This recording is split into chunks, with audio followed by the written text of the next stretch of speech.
Hello friends, this is Jay Brains coming at you one more time with some fundamentals in test-driven development, evolutionary design, and high-discipline programming. Our last episode ended with us introducing a lookup table to turn code into data to replace an ever-expanding if statement with something a lot easier to change. And that helps us avoid violating the open-close principle, also using the guideline from the pragmatic programmers, abstractions in code, details in data. Now we can turn our attention to another form of duplication, and this is duplication between the production code and the tests. If we take a look here in the production code, now certainly there's some duplication in that every test has display sale on barcode assert equals. I'm not going to worry about that duplication for now, but I can put that on the stack. So I can scratch out introduce lookup table on the test list, and I can put duplicate test setup on my refactoring list. But what I want to talk about is the duplication between the tests and the production code. Now, earlier I mentioned that when we have hard-coded data that's in both the production code and the tests, we want to move the production copy out towards the tests, move the server copy out towards the client. That's moving details up the call stack so that abstractions can stay down the call stack where we want them. That's the spirit of the open-closed principle. It helps with the dependency inversion principle, all that good stuff. It helps us create little tiny reusable engines of stuff.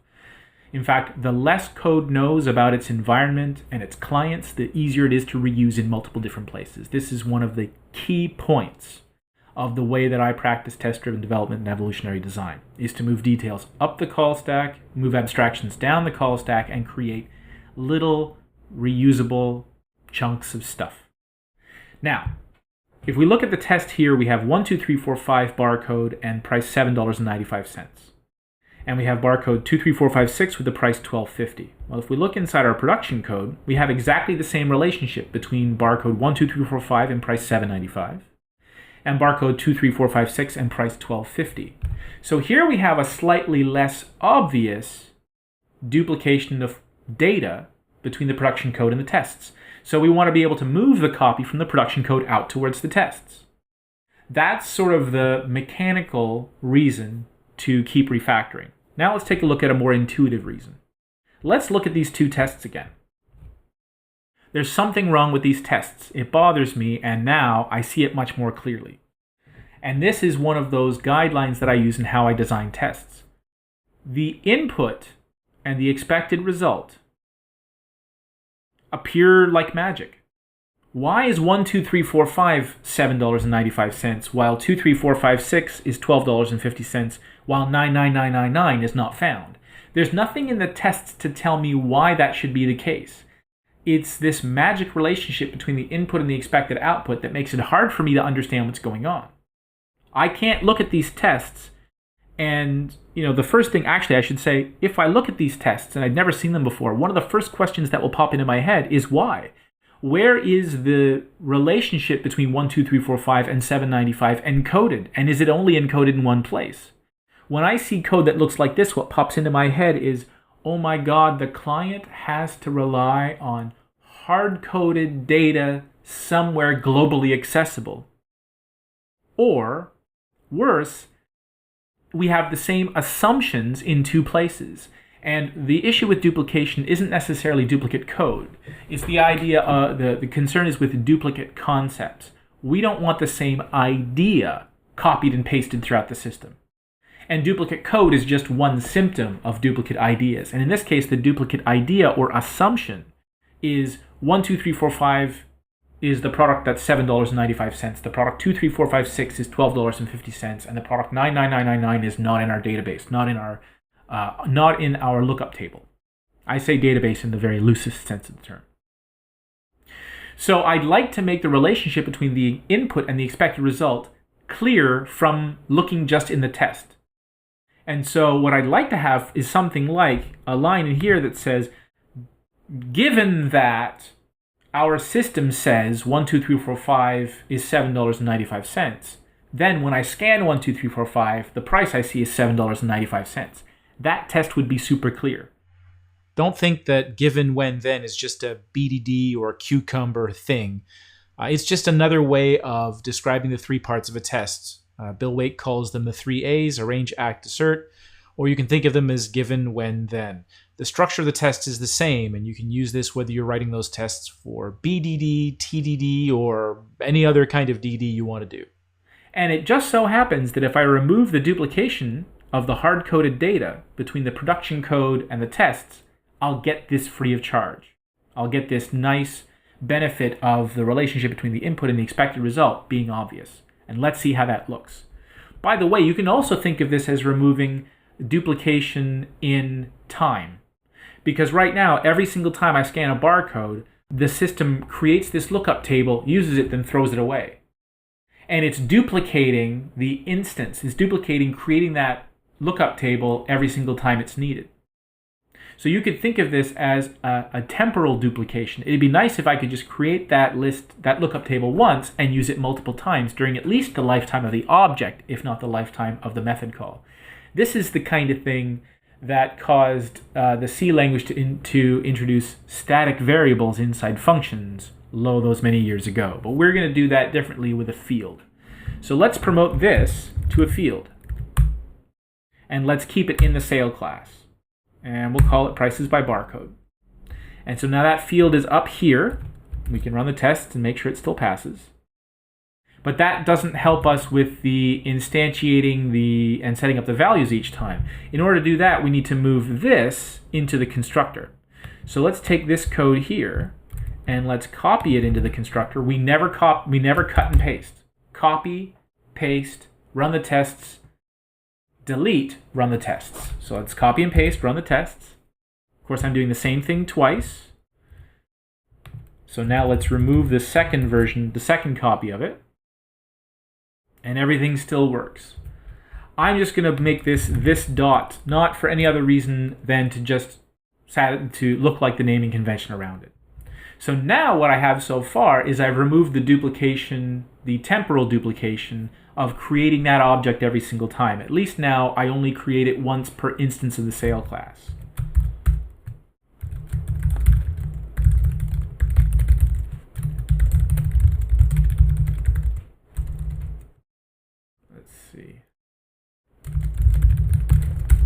On barcode no longer creates the price list on each invocation. All right, now this, we still have duplication between the production code and the tests. We still have this lookup table in both places. So let's move the lookup table out towards the tests. And the easiest way I can think of to do that is to introduce this as a parameter. And let's call it prices by barcode. And there's no reason for it to be specifically a hash map. This could certainly be just a map. Let's run the tests and watch them pass. And let's check that in.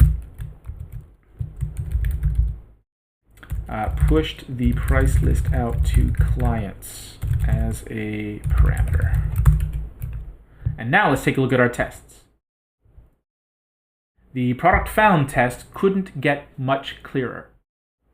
So you could think of this test now, you could read this as saying, pretend or assume or suppose, whichever of those words you prefer. Suppose that the barcode 12345 maps to the price $7.95, and suppose that the product 23456 maps to the price $12.50. If I then scan the product 12345, the price on the display will be $7.95. But if I scan 23456, I'll get $12.50. But if I scan a barcode that's not in here, then I get product not found.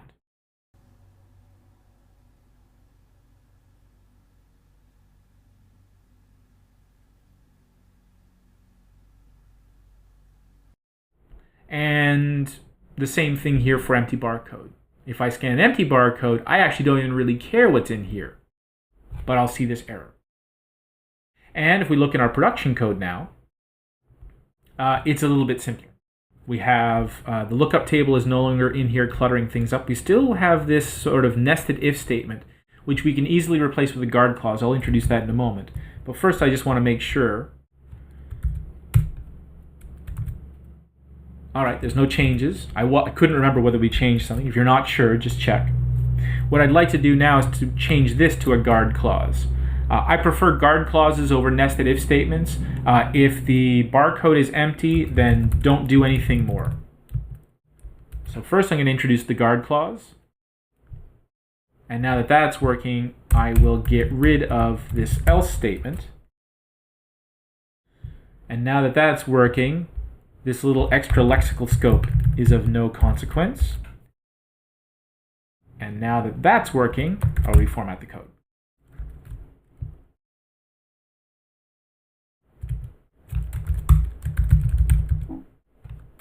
So, replaced nested if statement with guard clause. Now I'd like to talk about this guard clause for just a little bit. Right? If you've never heard the term guard clause before, it's a way of checking data on the way in, and if you don't actually need to process that data, jumping out quickly. It can be used for special cases. It can be used especially for the base case in a recursive method call, although we're not doing that here. Now, whenever I see a guard clause, I worry about an anti-pattern called the refused bequest. This is a case where I code a method to accept input that isn't really going to be processed. The problem with refused bequest is that it becomes really easy to break the contract of the function, or to make the contract more complicated than it needs to be. Refused bequest is especially a problem if I subclass or inherit from a base class and then change one of the overridden methods to do nothing, to throw an exception or to return right away. What I'm essentially saying is I want to reuse some code, but I'm not going to support every part of the contract. That's dangerous programming. In that, if you're ever in a situation where you want to inherit or subclass to reuse some code, but you're going to not do part of the contract, you're going to not fulfill part of the contract of the superclass, then it's better to separate those blocks of behavior from each other and inherit only from the class that you're actually going to, whose contract you're really going to implement. And so you can read more about the refused bequest pattern by searching for articles on the web, and I'll provide some in the notes. But whenever I introduce a guard clause, it makes me ask the question, should I move this responsibility one level up the call stack? In other words, should it assume that the barcode is at least valid? And should I force and should I do the data validation up one level in the call stack, or is it okay to keep it in one place? Now, to me, this guard clause is a mild code smell. It's not enough of a smell for me to eradicate it now, but I'm going to keep an eye on this in the future. And in fact, I'll add a little smell comment here.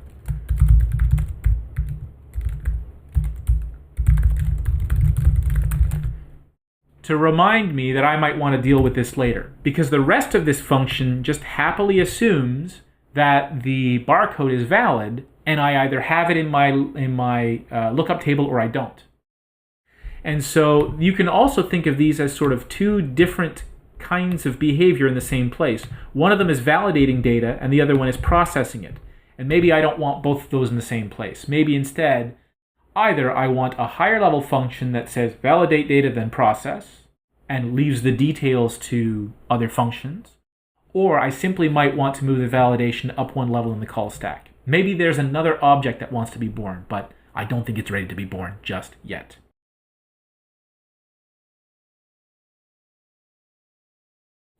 So I've removed the smell that we had from these tests, but I haven't solved all my refactoring problems yet. In fact, one thing that I notice is if we look at the empty barcode test, notice that I don't actually need to have anything in this prices by barcode lookup table in order for this test to run. I can remove both of these and the test will still pass.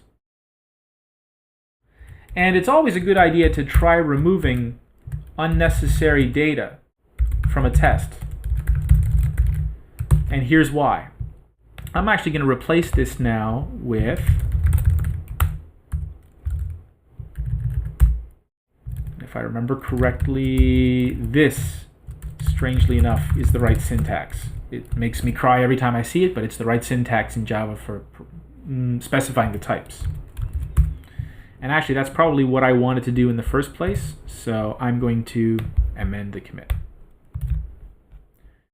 Now, what's interesting about this is this tells me that this behavior in sale that I'm checking doesn't actually depend on the contents of this lookup table. In fact, I could replace it with null and that would still work. So that's interesting and perhaps potentially bothersome. Let me, by the way, just show you that this does indeed pass.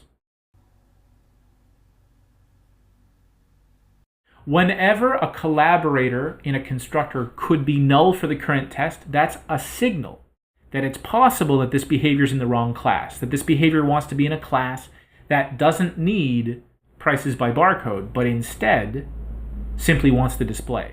Now, it could be that there's too much responsibility in the sale class already, or it could just be, it could be too soon to tell. For me, I consider this a weak signal, and that's part of the idea of test-driven development. The way that I practice test-driven development is I want the code to be able to generate signals to me about potential design changes. And I'm not 100% sure that I want to change this just yet. So what I might do is actually replace this with null and leave the null there for now. And that null is a signal to me that I might not always need prices by barcode in the sale, and that there's some behavior in sale that either by coincidence doesn't need that lookup table or should be somewhere else. If you're uncomfortable leaving null in the code with other programmers around, I understand. For me, null is always a smell. It's always something to be skeptical about, to worry about. And so every time I see that null, I'm going to be reminded to ask myself whether it's a problem. If you're not on a team with people who work that way, then you might want to leave a comment, either a smell comment or a refactor comment, to remind the people around you why that null is there and what you might or might not do about it. In fact, it sounds like an excellent use of a comment. So I'm going to check that in. Let's see. Replaced obsolete data with null as a signal for a potential violation of the single responsibility principle. So I realize that it seems absolutely ridiculous to look at this little bit of code and say, we're violating the single responsibility principle and we should split this stuff up. I'm not saying that. What I'm saying is, I think we're violating the single responsibility principle, but it's not clear to me that we should split things up yet. Even if we did split them up, I'm not sure into what and what. The one signal that I do have, though, is that this responsibility would go up the call stack into something else. I'm not sure what that would be. And since I'm not sure what that would be, I'm not going to create it yet. What this does, by the way, allow me to do is if I wanted to extract the sale and display into fields in the test, I could do that. That's the duplicate test setup smell that we haven't dealt with yet. And let's just do that. Why not?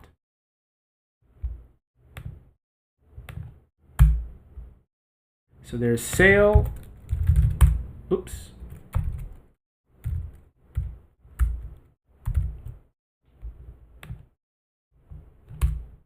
There's sale and display both up there.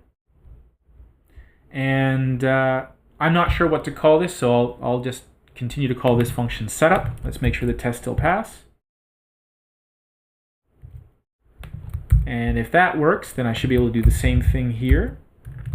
And that should pass. I should be able to do the same thing here. And that should pass. If I wanted to, I could do this and just use a different sale. This is a smell that I don't particularly like, or a smell that I worry about, which is when one test in a test case class overrides some of the fixture in the class. If I want to paste this into another test and a third one, then there'd be definitely time to split these two test case classes. That's another signal to me that the behavior that I'm checking with this one test maybe wants to be in a different class. So I've got a few different signals. One of them is this guard clause and the worry about the refused bequest smell. Another is the ability to put in that I can specify a null lookup table. And that means that there's an aspect of the behavior of sale that doesn't need all its collaborators, which is a cohesion problem. And there's the test smell of setting up a fixture up here, and then overwriting part of that fixture in only one of the tests. These are all signals that give me the idea that I'm violating the single responsibility principle, possibly violating the open-closed principle, and that this code, this behavior of checking an empty barcode needs to move. But again, I don't have enough of an idea of where it would go. And so if I don't have an idea where it could go, then I'm not going to move it yet. But the signals are getting stronger. And eventually, when I see a place for this to go, I'll remember those signals, and it'll encourage me to move the code where it should go. I'm going to remove duplicate setup from my list. My test list is now empty. I can't think of anything else to add or to do. So remove duplicate test setup. So I'm going to declare victory on this. I'm going to decide this is enough code. And in the next episode, we're going to talk a little bit about where we've ended up and what that means and why this is architecture without trying. Thanks very much for listening. I hope you enjoyed it, and we'll see you again next time.